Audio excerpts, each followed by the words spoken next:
No importa lo que te detenga, despierta tus sentidos con la fuerza del tigre y el poder de hierbas aromáticas legendarias. Tiger Balm actúa rápido para calmar, revitalizar y restaurar. Siéntete mejor y vuelve a disfrutar la vida con Tiger Balm. Arrancamos la primera entrega de esta sección del Faro de Verano que hemos llamado Aquelarre, una reunión nocturna donde queremos impartir justicia poética para personajes que fueron juzgados o reprendidos injustamente en su tiempo. Hoy hablamos de monjas de los siglos XVI y XVII que, según nuestro criterio, merecen ser salvadas de la hoguera del olvido, del silencio y de los prejuicios. Y lo vamos a hacer con las investigadoras Ana Garriga y Carmen Urbita, autoras de Instrucción de novicias, Vidas del convento barroco para guiar tu presente, publicado por Lucky Books. Hola, bienvenidas, buenas noches. Buenas noches, muchas gracias por traernos. ¿Qué os sugiere esto de reunión nocturna, ¿no? Y de, digamos, hacer justicia poética pendiente? Uy, yo creo que nos encanta, que nos seduce muchísimo, justo por casualidades de la vida. Hoy por la mañana hemos estado en el Monasterio de la Encarnación y nos preguntábamos, ojalá tener como una rendijita para espiar como la nocturnidad de los conventos. Sí. Y así que, no sé, nos parece perfecto. Un espacio perfecto. Oye, para empezar y de manera muy general, la primera justicia que hacéis es con este libro, que es darnos otra visión de la monja del barroco, ¿no? Mujeres que intervinieron en la sociedad, la economía, la política, la moda y que se parecen mucho más a nosotras de lo que podíamos imaginar. Es la gran justicia poética que hacéis en este libro para arrancar. Es que esa fue nuestra cabezonería desde el principio, hace ya años, y ha culminado en el libro. Estábamos empeñadas en cómo desmontar esta idea, estos prejuicios que tiene muchísima gente de que la vida conventual, y más en aquellos siglos, era una vida ensimismada, de rezos, de susurros y de poco más. Y en realidad hemos descubierto, lo ha descubierto muchísima gente, en el libro citamos muchísima bibliografía, pero nuestro empeño era pues que esa idea llegara a más gente, que una monja del siglo XVI o del siglo XVII era alguien que podía saber de cartografía, que podía saber de moda, de fuera del convento, que estaba completamente sabía que se estaba cociendo en toda la geopolítica internacional y si podía formaba parte y se hacía presente.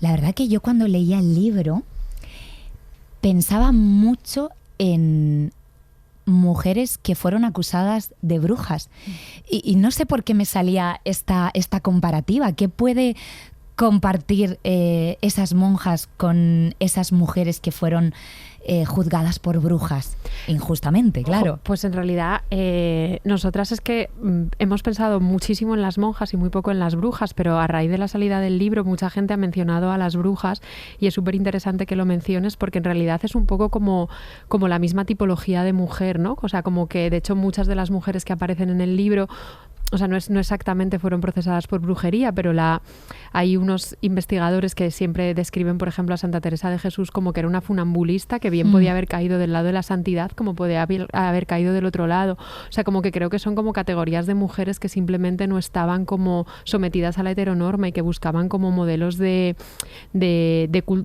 cultivo intelectual, de genealogías femeninas, de comunidades en las que existía, por ejemplo, la posibilidad de amistad o de colaborar unas con otras. Entonces sí que hay como, yo creo, como muchísimos paralelismos entre la imagen de la bruja y la imagen de la monja. Mujeres tratadas injustamente.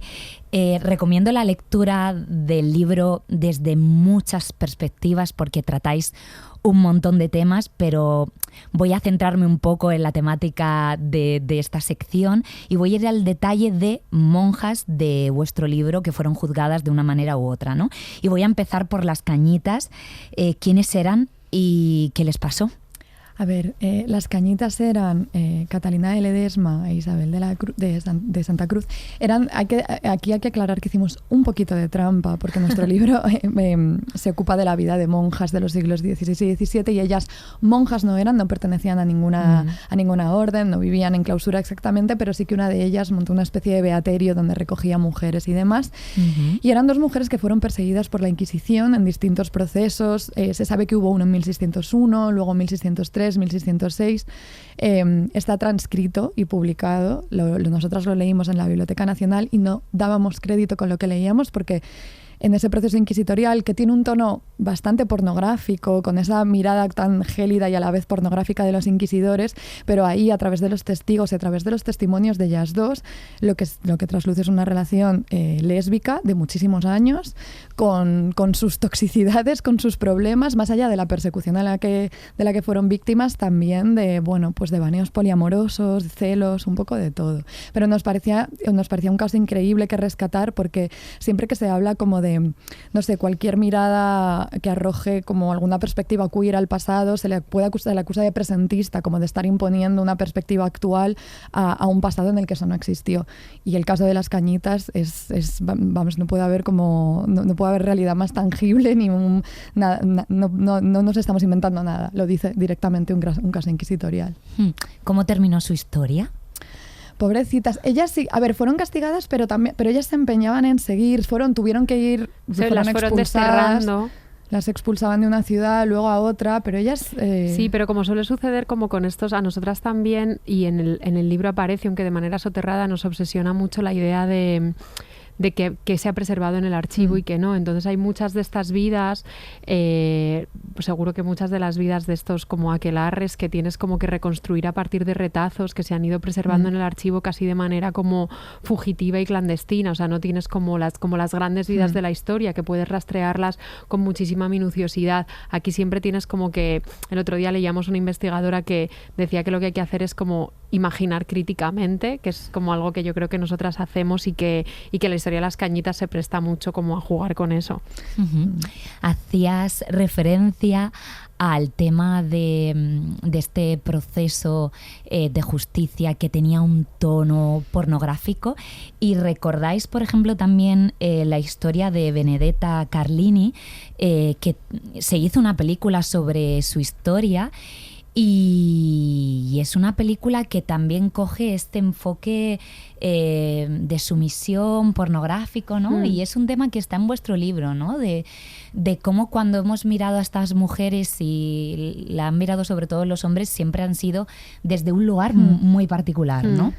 Sí, de hecho nosotras nos apetecía mucho volver al caso de Benedetta, porque hablábamos de ella en uno de nuestros primerísimos episodios. De hecho, antes de que saliera la peli de Verhoeven, leímos el libro de Judith Brown, que es la investigadora que se encontró el caso en unos... Ella iba buscando como papeles de los Medici y de pronto se encontró con el caso de Benedetta Carlini y lo transcribió y escribió un libro increíble. Entonces, cuando vimos la peli de Verhoeven, nos llamaba mucho la atención precisamente que, como decía Carmen ahora, la mirada de Verhoeven se parece mucho a esta mirada como gélida y pornográfica de los inquisidores de entonces, ¿no?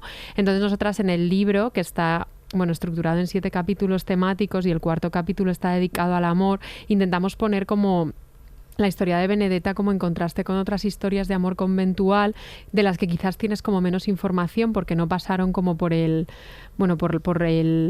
proceso inquisitorial, pero que tienes como otros materiales, precisamente cartas que te invitan como a pensar que quizás existieron como otro tipo de relaciones en el convento que no estaban como tan como tan atravesadas como por esta especie de explosión de sensualidad y no sé, casi como de histeria colectiva, que es lo que plantean casi todas las películas que hablan de subversiones conventuales. Bueno, es que en este sentido está esa relación epistolar, creo que era de Ana de Jesús y Beatriz de la Concepción, que juegan un poco con el lenguaje, y la amistad o los vínculos es otro gran eje de este libro, ¿no? Y de estas historias que recogéis, y a la vez de vuestra propia historia.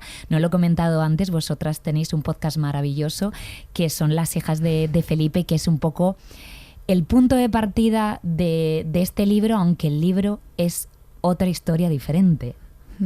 El libro, nuestro podcast nace precisamente de esa intención de hacer justicia a muchos personajes arrinconados en esos siglos por la historia que queríamos como traer más al presente. Pero sí, en el libro sobre todo hemos tenido más espacio para detenernos y crear casi como puzzles, porque como decía en ese capítulo 4 en el que traíamos también a Beatriz de la Concepción y Ana de Jesús, queríamos mostrar como una especie, con ese capítulo hacer una especie de tríptico de qué es lo que podemos saber, qué es lo que queda fuera, como decía Ana, en esos silencios del archivo y que tenemos derecho a imaginar también a través de eso. Y es verdad que a través de estas dos carmelitas y sus cartas pues trenzamos una posible hipótesis de relación lésbica que no tiene que ver con esa mirada como tan física, sí. Tan física y tan de eso, de histeria colectiva y que se presta tanto como el género non-exploitation, sino otro tipo de una manera de reivindicar también otro tipo de afectividades y sociabilidades en el convento que también es importante reivindicar y que forman parte de nuestra genealogía hoy. Por cierto, para que te juzguen, no hace falta que tengas que llegar hasta la Inquisición o que te metan en una cárcel o te den latigazos, lo que sea. A veces te pueden juzgar en tu propio ambiente, en tu propia orden, ¿no? Y es un poco lo que le pasó a María de San José, la amiga letrada de Teresa. Contad quién era esta mujer y qué es lo que le pasó, ¿no? Porque yo creo que a veces este tipo de juicios internos pueden ser hasta más dolorosos. Sí, Pobre María de San José es, yo creo que de alguna manera, y no fue nada premeditado, pero puede que sea de las monjas que más ha vertebrado como la arquitectura conceptual desde del libro. Título, de hecho, el incluso. título es usurpado. O sea, fue María de San José la que escribió una instrucción de novicias para sus monjas. Y bueno, pues María de San José era como una de las principales discípulas de Santa Teresa, que se quedó en el convento de Sevilla y fue priora de Sevilla. Y hay muchas cartas, se conservan un montón de cartas que Santa Teresa le escribió a María de San José, así que es muy fácil como rastrear su relación. Pero cuando muere Santa Teresa, nombran, bueno, lo contamos en el libro, pero en fin, cambia la cúpula carmelita y de pronto quieren como imponer un sistema como muy rigorista, de muchísimo castigo, mucha disciplina, que justamente iba contra la idea de el gobierno de la suavidad y la recreación que había impuesto Santa Teresa en los conventos. Entonces María de San José intenta preservar con uñas y dientes la reforma de las carmelitas descalzas y acaba pues la pobre genuinamente mal. O sea, la encarcelan 9 meses en su propio convento de carmelitas de Lisboa, que ha ido ella a fundar, y luego se le pierde un poco el rastro. Sí, muere en circunstancias muy extrañas, la sacan de Lisboa como en mitad del... Hay una crónica portuguesa increíble que cuenta cómo la sacan de Lisboa casi en mitad de la noche y la llevan a un convento en Cuerva, en Toledo, como un convento muy segundón, que eso no debía ella hacerle eso ninguna gracia, y muere en circunstancias un poco extrañas, o sea, como que no... Sabemos que las carmelitas de hoy están muy empeñadas en canonizarla, como para hacerle justicia, pero para eso tienen que encontrar el cuerpo y están en ello. Y ojo, pero los escritos que dejó María San José son increíbles porque es como no sé, como un grito de legitimidad de yo también tengo derecho como a contar nuestra versión de la historia y se conservan los escritos y son de verdad una delicia de lectura y que nos ha ayudado muchísimo a nosotras a pensar cómo hacer nuestra instrucción de novicias. El contraste está aquellas que fueron populares en su época. No sé con quién os quedaríais en este sentido. Tengo aquí anotado, por ejemplo, Juana de la Cruz. Bueno, hubo también mujeres que fueron, pues, auténticas Rosalías, ¿no? De la época, por si os podéis quedar cada una con otra monja o con otro personaje que hayáis descubierto en este proceso de investigación, por cierto, de muchos años, que os haya sorprendido en este sentido. Hemos descubierto a tantas, mencionabas ahora a Juana de la Cruz, la Santa Juana, que consiguió, ella dio pie a toda una industria de reliquias, la verdad. Sí. Sus cuentas de la Santa Juana, todo el mundo tenía cuentas milagrosas de la Santa Juana y las utilizaba para todo, trituradas, se comían, se aplicaban, solucionaban hemorroides, ella consiguió un poco el stardom absoluto. Pero es verdad que nosotras nos enternecen mucho casos fallidos, porque como decía Ana, el ejercicio de la santidad es un ejercicio muy funambulista y podías caer de un lado y caer del otro. E incluso si alcanzabas fama de santidad en tu época, como le sucedió a Luisa de la Ascensión, que era una monja, ella era clarisa, ¿verdad? Sí. Ella consiguió absoluta fama de santidad, pero se pasó tanto, ella y todo el mundo que la jaleaba, se pasó tanto que empezaron a retratarla con la aureola de santa sin haber sido proclamada santa ni nada parecido, que al final acabó fatal, la pobre. O sea, pero eso, hay como también una especie de ejercicio de consolación en una época nuestra tan obsesionada con la fama y lo que implica y como la visibilidad y la presencia, en pensar que da un poco, o sea, lo que pueda pasar contigo y con tu fama dentro de 2 siglos no tiene nada que ver con lo que seas ahora. Puede que hoy seas como una persona completamente anónima y que tu trabajo dentro de 2 años, de 2 siglos, sea muy reivindicado y que hoy seas la persona más conocida de Internet y en un siglo no te recuerde nada. Como la pobre Luisa de la Ascensión, Claro. nos da mucha pena la historia de Luisa de la Ascensión, porque, bueno, como decía Carmen, es este ejercicio como que yo creo que ella empezó como a performar la santidad y se le fue un poco de las manos a ella y a todo la el mundo a gente su alrededor. sí. En el libro contamos una anécdota increíble que ella como que de pronto se le ocurrió como decorar como unas ramitas de un árbol seco que tenían en el convento, como con unas pequeñas naranjas o como unas hojas, y las monjas a su alrededor empezaron a gritar: es un milagro, es un milagro. Y es como: no es un milagro, lo he decorado yo, dejad de atribuirme milagros porque me vais a llevar a la Inquisición. Y así fue. Y así fue. Sí. Si hubierais escrito este libro en otra época, ¿habríais sido juzgadas por meteros en terreno pantanoso?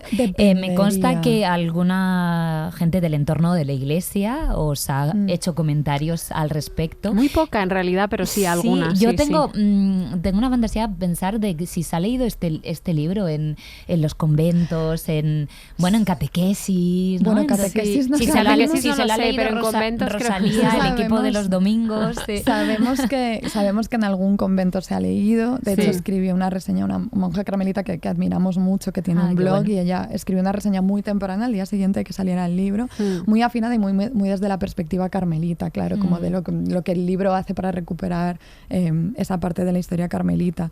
Sabemos, se nos cuenta que sí que hay ciertos entornos de la iglesia que suponemos que es mucho más heterogénea de lo que desde fuera podamos imaginar, en los que sí que se ha leído y sí que se ha compartido, y suponemos que hay otros en los que no se nos podrá ni mencionar, claro.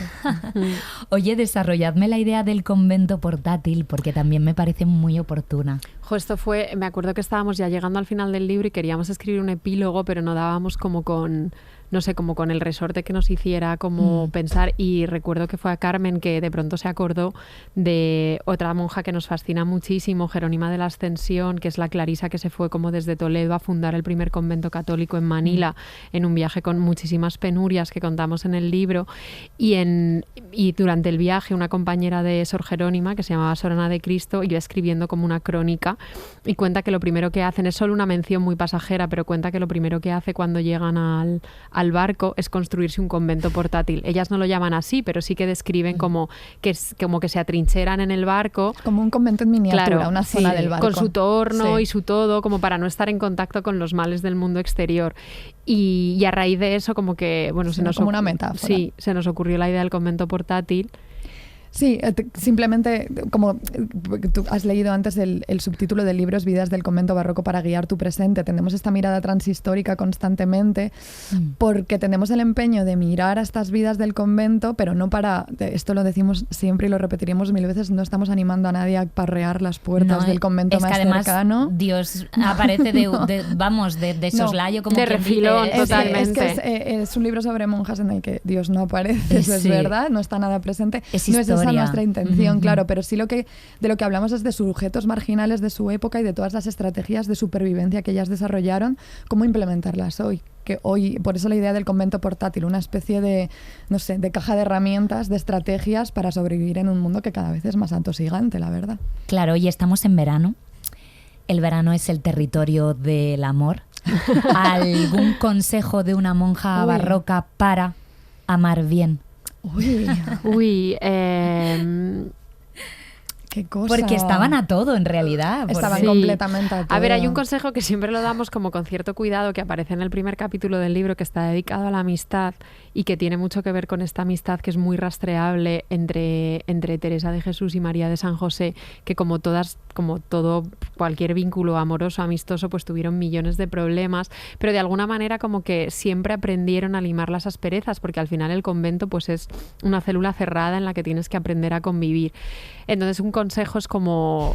Bueno, Es complicado aplicado al amor. es complicado el consejo, pero es muy complicado esto que estoy diciendo, pero es un poco como que ahora hay como un discurso que tiene mucho que ver como con la productividad de las relaciones, ¿no? De si no, que esto siempre como de si esto no te sirve, córtalo, que por supuesto si una relación es tóxica la tienes que cortar, pero de alguna manera también como intentar preservar los vínculos, aunque a veces no sea del todo sencillo. Es un consejo complicado, si os leéis el libro está mejor explicado. También No, se ha como entendido muy modelo, bien. yo creo que como modelo relacional amoroso, fíjate que Sor Juana y su vida amorosa es una incógnita y siempre lo será, a menos que de pronto surja una carta que nunca se sabe. Puede salir una carta debajo de las piedras que indique otra cosa, pero aunque solo sea por las huellas literarias de una posible pasión con la virreina, esa manera de declararse sin ningún tipo de... no se lo pensó dos veces, creo que es un consejo muy veraniego también. Sí, ante todo, mucho más declárate. que el que he dado yo, la verdad, lo retiro.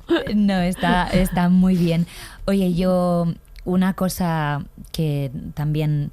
que saco de este libro es esa necesidad de comunidad y luego la sensación que hay muchas historias y sobre todo muchas historias protagonizadas por mujeres que merecen ser sacadas de los archivos como habéis hecho vosotras. Felicidades por ese trabajo de investigación que es muy complejo y cómo además lo traducís a un lenguaje literario que hace que nos llegue a todos. Así que muchísimas gracias y gracias por impartir justicia en este aquelarre. Muchísimas gracias, Carmen. Buenas noches. Gracias. Buenas noches. Adiós. Gracias. Chao.